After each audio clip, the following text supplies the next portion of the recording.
എല്ലാ സമയത്തും ഫാത്തിമ ബീവി അലി തങ്ങളെ കൺസിഡർ ചെയ്തിട്ടുണ്ട്. പൈസ ഉണ്ടാവില്ല, ബുദ്ധി പറയണ്ട, അടക്കി പിടിക്കാം. പക്ഷെ ഗർഭിണിയായിരിക്കുന്ന സമയത്ത് ഫാത്തിമ ബീവി പറഞ്ഞു കേട്ടോ, പിന്നെ എനിക്കിത്തിരി ഈത്തപ്പഴം തിന്നാൻ ആഗ്രഹമുണ്ട്. അലി തങ്ങൾ വീട്ടിൽ നിന്ന് പുറത്തു പോകുന്നു, ഈത്തപ്പഴം വാങ്ങി തിരിച്ചു വരുന്നു സന്തോഷത്തോടു കൂടെ. അങ്ങനെ വഴിയിൽ വെച്ച് ഒരു പാവപ്പെട്ട മനുഷ്യനെ, വിശന്ന ഒരു മനുഷ്യനെ കാണുന്നു. അയാൾക്ക് ആ ഈത്തപ്പഴം കൊടുക്കുന്നു. അങ്ങനെ വെറും കൈയോടെ വീട്ടിലേക്ക് തിരിച്ചു വരുന്നു. കഥ നിങ്ങൾ വായിച്ചിട്ടുണ്ടാവും. ഞാൻ പറയാൻ ആഗ്രഹിക്കുന്നത്, അന്ന് രാത്രി സങ്കടത്തോടു കൂടി അലി തങ്ങൾ ഫാത്തിമ ബീവിയോട് ചോദിക്കുന്നുണ്ട്, ഫാത്തിമ, നിനക്ക് സങ്കടമായോ? ഈത്തപ്പഴം കൊണ്ടുവരാനിട്ട് നിനക്ക് സങ്കടമായോ? ആ സമയത്ത് നിറ കണ്ണുകളോടെ ഫാത്തിമ ബീവി അലി തങ്ങളോട് പറയുന്നുണ്ട്, നിങ്ങളുടെ പ്രിയപ്പെട്ട ഫാത്തിമയുടെ ഇഷ്ടത്തെക്കാൾ നിങ്ങൾ ഇമ്പോർട്ടൻസ് കൊടുത്തത് ആ പാവപ്പെട്ട മനുഷ്യന്റെ വിശപ്പിനല്ലേ?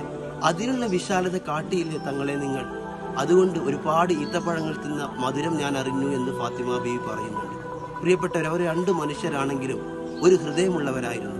The best beautiful couples for our.